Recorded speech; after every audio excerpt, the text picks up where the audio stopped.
Hey everyone, this is Ian or adrianducao. I've been talking for several minutes pero hindi pala naka-save yung recording so ulitin natin ulit. So basically this video going to talk about the journey on my own personal journey on personal finance. Again, a disclaimer, this is not a financial advice. I'm more than underqualified to provide anything.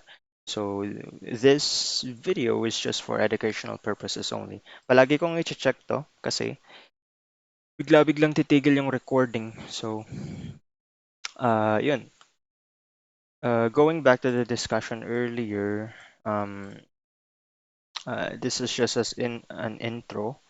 We're going to do different episodes for the specific topics that we're going to discuss. Probably we're going to cover this in this first video, introduction and the discussion on what are the different asset classes um, in finance.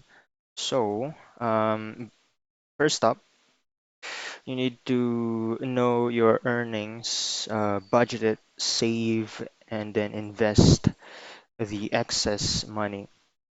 Best practices na ginagawa ko or had started on 2018 nung nag-work ako sa Baguio City. You need to know your specific monthly income.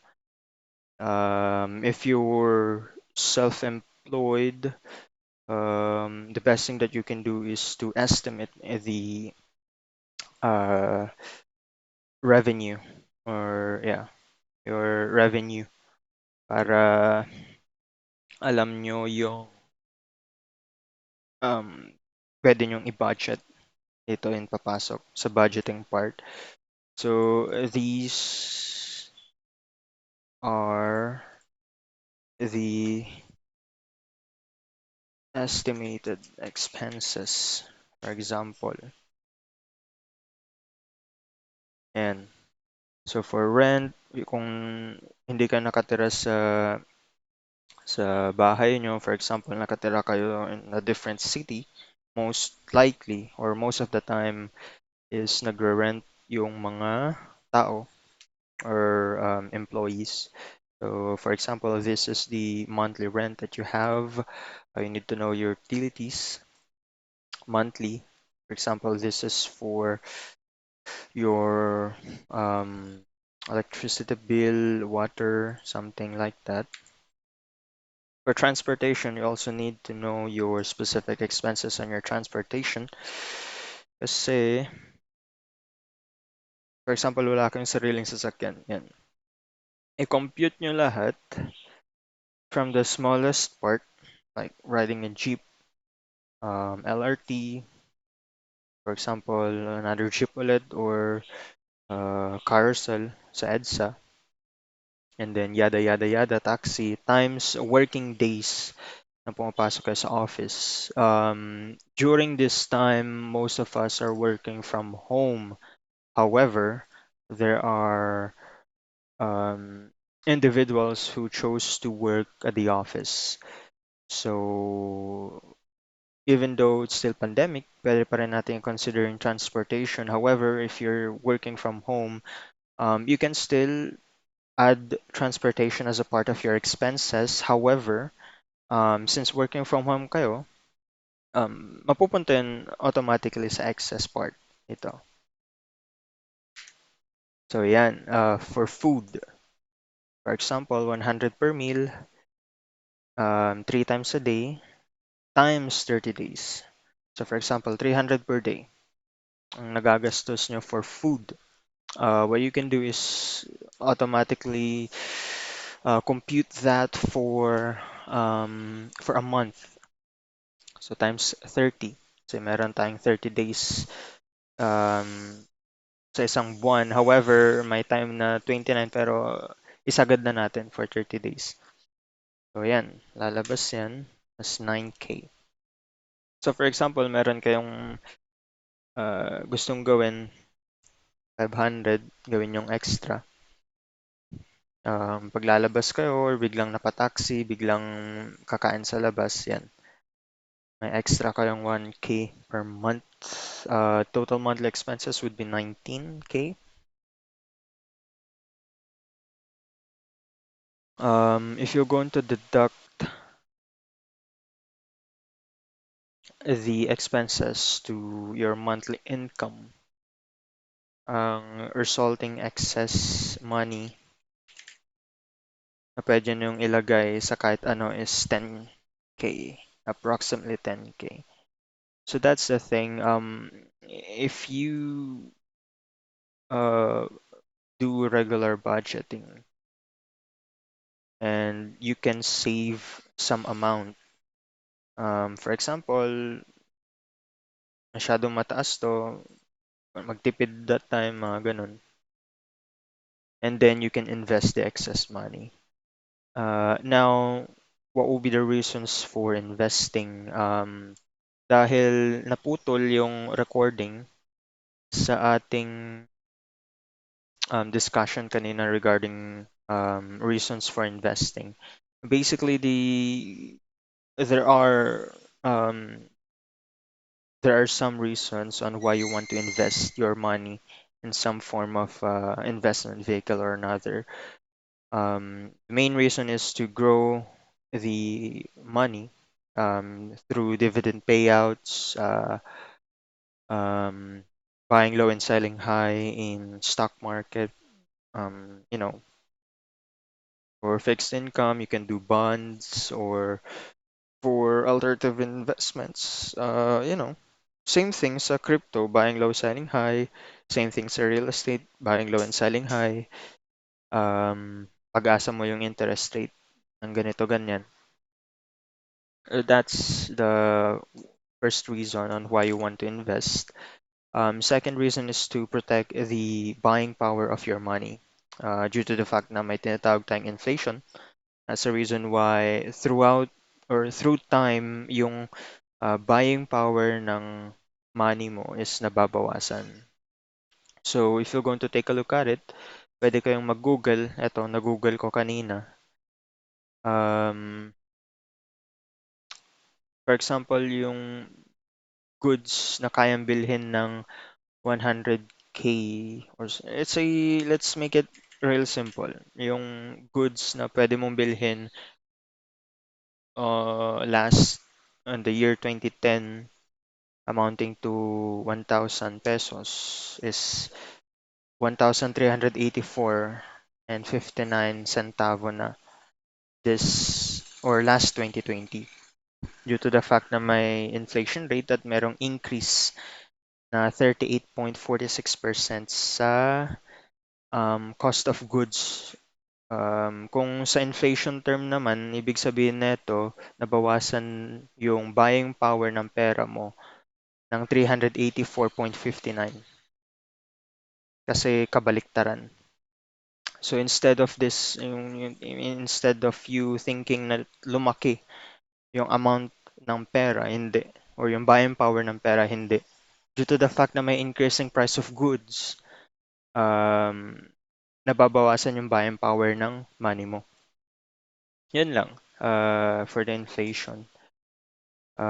Yeah, growing money and to protect your um, your money's buying power due to the fact that we have inflation. Basically, for personal finance, you need to understand that you need to have an emergency fund. So, what is an emergency fund?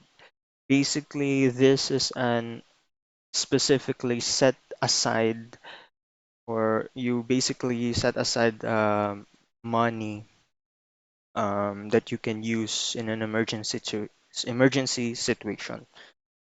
So, for example, what are the um, emergency situation? For example, uh, sa health, biglaang hospitalization, for example, or let's make it a real example na lang. Layoffs. For example, natanggal ka sa work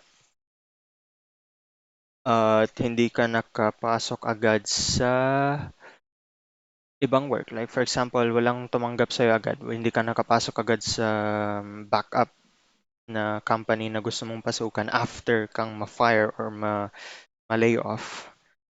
So, yung contingency plan mo, kailangan at least may naka-prepare ka ng at least 3 months na budget for everything from expenses and such.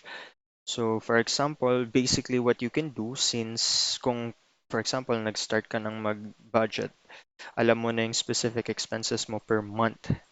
Kung nakatira ka sa city, kung sa provinces at nakatira ka naman sa iyong bahay, pwede mong tanggalin to, rent, mga ganyan. Pero, for example, nawalan ka ng trabaho at currently nakastay ka sa Metro Manila, yan yung currently na kailangan mong bayaran or liabilities mo per month. So, to calculate the needed um, emergency fund, the amount of emergency fund for 3 months, sabihin mo na. For example, that's the needed amount of time. What you can do is to get the monthly expenses times 3. Yan. Kailangan ko mag-set aside or mag-save ng at least 57,357 per month in order to survive without having anything, like without having any source of income or revenue. Basically, if you want to expand that for emergency fund for 6 months, for example, i-ano mo lang, times 6 mo lang. Ayan. So basically, these are the amount that you need for an emergency fund. Basically, you could use the emergency fund for that kind of situation, or even better, you can add some health stuff. For example, wala ka ng HMO or wala ka ng insurance that time kasi nga na lay off. Siyempre tatanggalin nila yung HMO mo from MaxiCare or virtual something, basta yung mga HMO na binibigay ng mga different companies. Kailangan mong i-account yun. Um, yung basic na HMO or basta for health. Sabihin mo magdagdag ka ng 10K for emergency checkups or hospitalization. Let's say hospitalization for 2 days or at least a day. Hindi masyadong mababa yan. Gawin mong 30. Yun yung i-add mo dito. Plus, eto.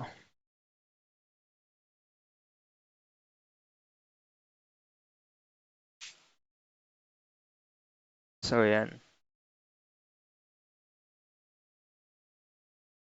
Kasi we'll never know eh. At least, this is good preparation. So, kailangan mo lang gamitin yan in terms of emergency situation. Health issues. Emergency health situation. So basically, gagastusin mo lang yan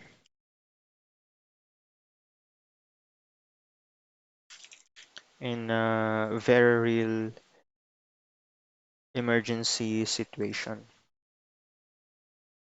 Wag mong gagalawin yan for anything like for investing or lending. Kailangan lang for dire situations, for emergency only talaga. Moving on for knowing your goals and risk appetite. Um, You really need to know your goal. For example, are you planning for short term, medium term, or long term? What do we mean by that?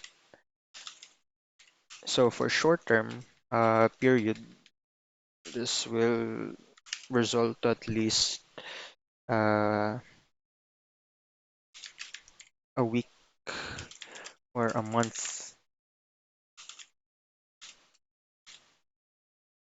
This is equal to at least 6 months.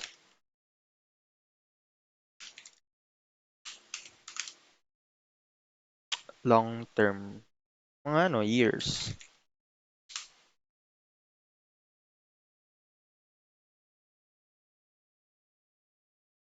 You also need to know your risk appetite. Kung conservative,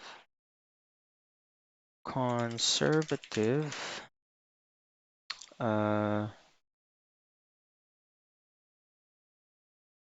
moderately aggressive or aggressive.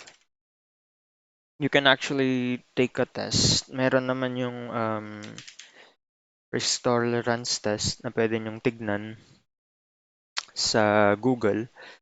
Pwede kayong take ng quiz. Mabilis lang naman to. At least malalaman mo kung ano ba yung anong klase ka bang investor. For example, if you're a conservative type, sa safe investments ka lang maglalagay, walang or low risk investments, moderately aggressive. You can take a small loss um in terms of a in turn of a bigger reward, mga ganun. Kaya pong mag-risk ng let's say 1,000 para may kapalit na 2,000, mga ganun. For aggressive, ito yung mga risk taker. Uh, ito yung kaya nilang mag-invest ng malaking pera pero hindi sila manghihinayang kahit mawalan sila ng ganong kalaking pera. Good thing din na keep in mind for investing or investing your own money. Risk what you can tolerate. Huwag kang mag-invest ng kahit anong amount ng pera kung hindi mo yun kayang malose kasi there's still, even though it's a safe investment, there's still a tendency of losing money. Kasi kahit yung mga bonds ng government, kahit backed by a government, pero may tendency na there will be a coup d'etat. There will be a time na mag-default din yung government in bond payments. So that's still considerable. It still can be considered as a risk, pero low risk kasi or considered as safe investments na yung T-bills or treasury bonds due to the fact that it's backed by a government. Yun, mga um, basic introduction for the personal finance. Yeah, doing your due diligence, mag-research ka, huwag kang papasok sa investment shit kung hindi mo na-research, kung hindi mo naintindihan, huwag kang pumasok dun. Kasi most of the time, meron yung mga napipeke dahil nasisilaw sa laki ng return. If it's too good to be true, hindi na talaga totoo yan. May tendency na it's a scam or not. Ganun. So moving on, for asset classes, there are one, two, three, four, five types of asset classes. Cash. So it's liquid. So cash is a type of asset class. It's liquid. Pwede mo siyang gamitin anytime, i-access anytime, yeah, i-gasto anytime. This is considered as a buying power. Buying power. Kung may excess cash ka lying around, you can buy anything with that specific amount of cash. It's highly liquid. Hindi lang siya liquid, so pwede mo siyang gamitin anytime. For equity, what is equity? Equity is ownership in a company slash business. But most of the time, ang nag-issue lang ng shares or equity is companies. For businesses na sole proprietorship, kung ikaw yung mismong owner. Or for example, limited partnerships. May may two kinds din kasi na may two kinds of limited partnerships din kasi may general partnerships or two kinds of partnerships, limited partnership and general partnership. Sa general partnership, halos lahat kayo na partners is my managing power. Basically, if ever na merong bankruptcy issues or liquidity issues, liable kayong lahat. For limited partnership, one general partner or at least two general partners, the rest of the partners are limited. Basically, magiging liable yung mga general partners sa lahat in terms of bankruptcy, in terms of liquidity issues or any debts, pwedeng magalaw yung personal assets nila. However, for limited partners, yung specific amount of investment lang nila yung magagalaw. Hindi liable yung personal assets nila if ever na merong issues sa finance side. So, yun. Um, Basically, equity, kung big time ka, owner ka ng isang, kasali ka sa, or may malaki kang shares or ownership sa isang company, or equity, pwede ka rin mag-trade sa stock market kasi if you're going to buy a common shares of a company that is being traded in stock market, um, you're actually ano ba tawag dito? A part owner of that said company kasi publicly traded nga. So yeah, basic stuff, equities, an ownership to a company. Fixed income. What is a fixed income? Ito na yung debt instruments. Debt instruments, uh, basically it comes in a form of bonds.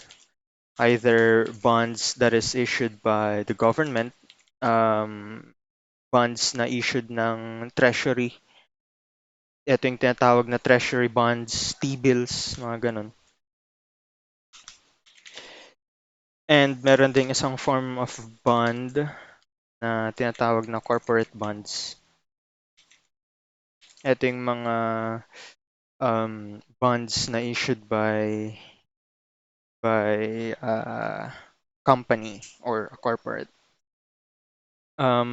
Government bonds are low paying, mababa lang yung interest rate or annual dividend payout na tong mga to.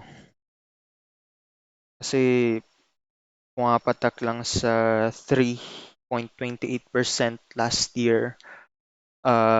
Yung T-bills na may maturity period ng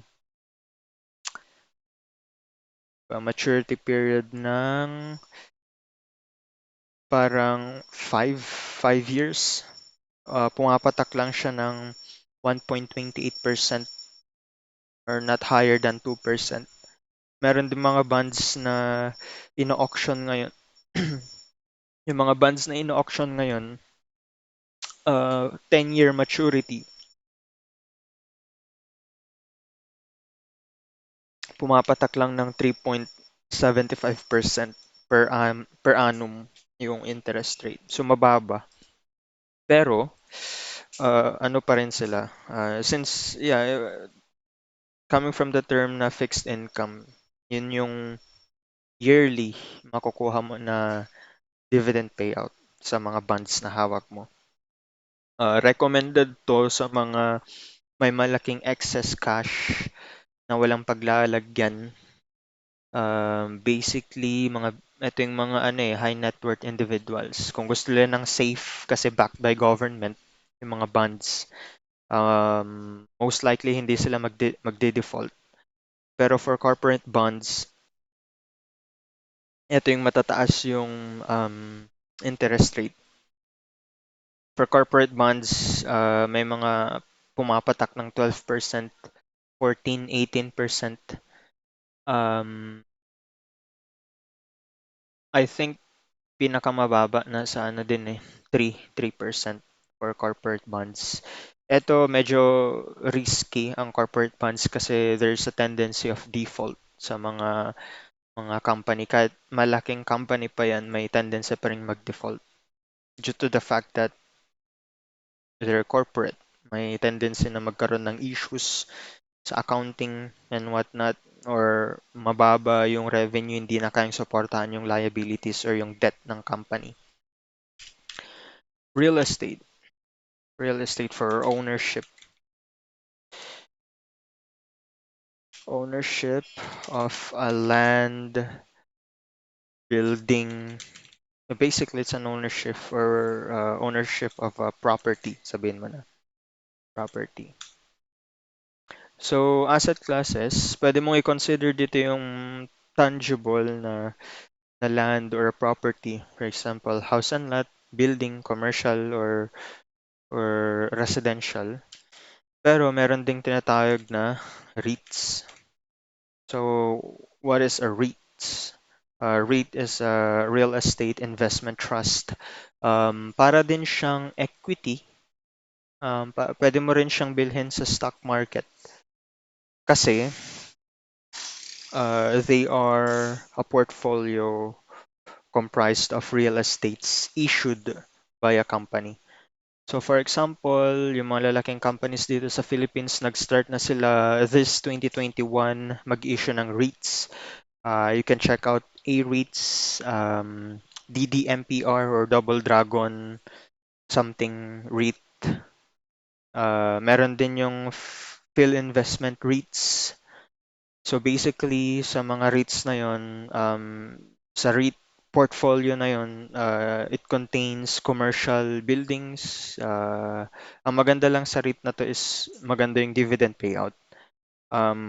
Either monthly or quarterly ang dividend payouts nila.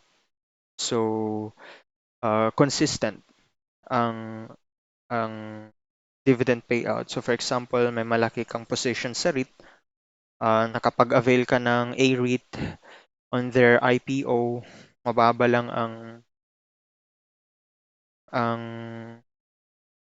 price per share ng A-REIT dati. Kailan ba nila inisyo yun? A-REIT. So for example, may hawak kang A-REIT at nag-trade ang A-REIT last August 2020. So for example, nabili mo siya ng let's be realistic na lang. Nabili mo siya ng August 26 for 25.89 pesos. 25.89 pesos at that time. Yung dividend payout nila is consistent per quarter. Ayan. 0.34, 0.34, 0.39, 0.42, 44, 44. So, kung malaki ang position mo sa REIT, kunwari may hawak kang, sabihin na lang natin na yung overall investment mo sa REIT portfolio is 200. Nabili mo siya, ay, wait lang, tignan na lang natin. For example, 25.84 mo siya nabili. 584. Ah, 584. Kunwari, yung hawak mong shares is nasa 200. Sabihin natin 1,000. 10,000 pala.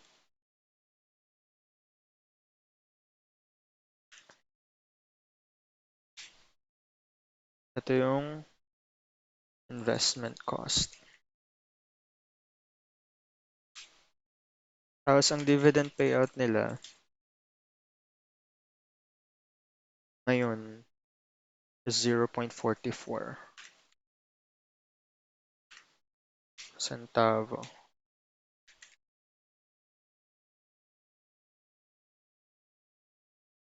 Dividend payout. Dividend rate. Quarterly dividend payout nila sa'yo is number of shares times dividend rate. So, quarterly, may marireceive kang certain amount of dividend payout, which is 4,400. Now, let's say, for example, 100K ang hawak mong shares. For example, big time ka, ito yung investment cost mo. Ito yung quarterly dividend payout mo. So, sa A-REIT, parang consistent naman.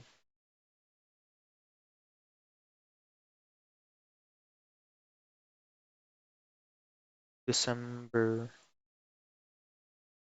March, June. Yeah, consistent. Yung dividend payout nila, hindi sila, although may nami-miss silang month, pero kung ganito yung makukuha mo per quarter sa investment mo na to, tapos i-hold mo siya ng napakatagal, tapos stable yung dividend rate, may tendency pa to na tumaas kasi yung ibang dividend rate ng ibang stocks is umaabot ng at least 20 pesos, 5 pesos. So, annually,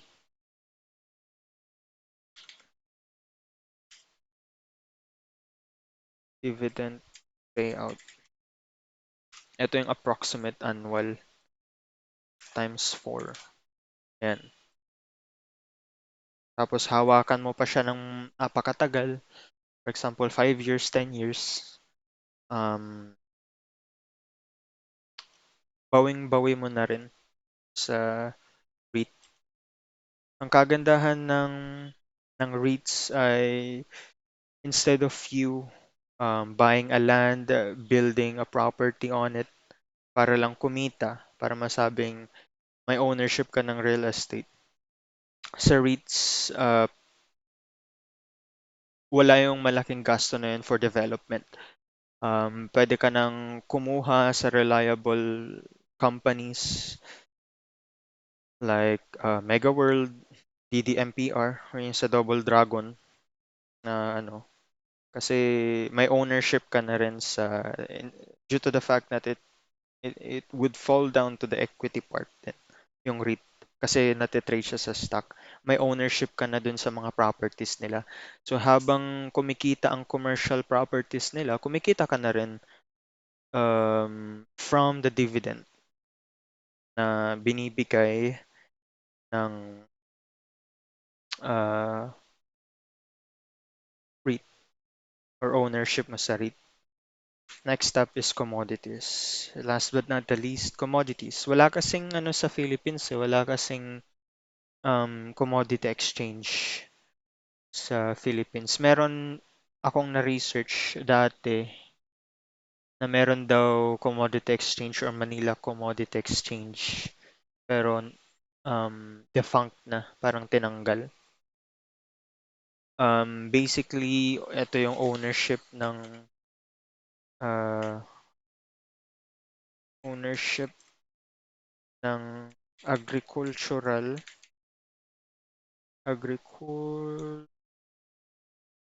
goods. For example, rice, corn, coffee, and any other stuff like metals. Dito na papasok yung nickel, gold, silver, any kind of metals na pwedeng matrade sa commodities.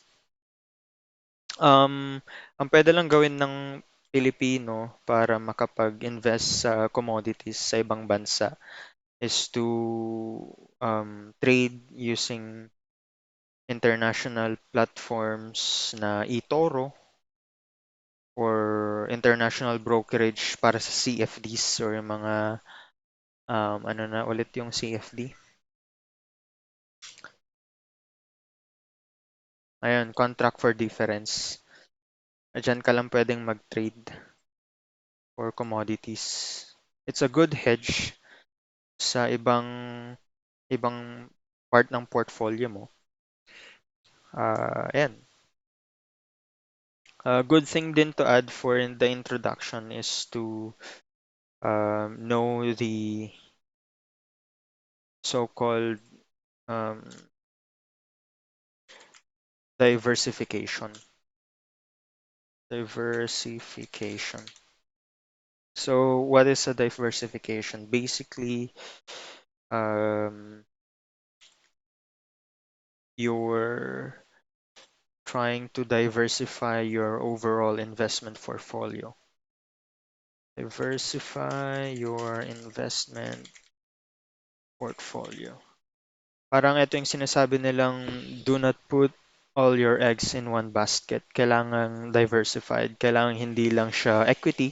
Hindi ka lang naka-invest sa fixed income.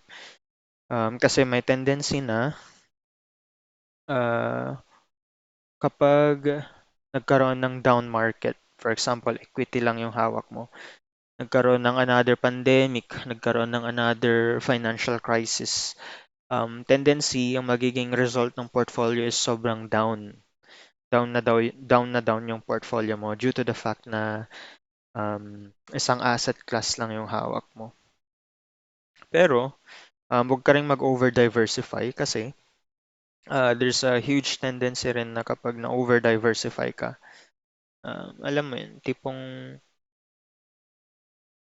ewan ko kung sa Mark Cuban yung nagsabi na kapag pag ang tawag doon, pag over-diversify, nag-over-diversify ka is it's for morons or uh, dumb person kasi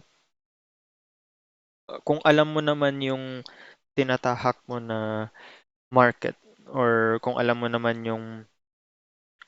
na alam mo yung investment na papasukan mo, hindi mo na kailangan mag-over-diversify. If you're going to take a look sa mga malalaking investors like Warren Buffett, kokonti lang yung hawak niyang um, stocks pero malaki yung position niya. For example, major companies like Coca-Cola, yun yung parang praise niya pa since nung una. Parang ganun. So, diversifying your investment portfolio. Yung iba, nagfo-focus lang sa real estate.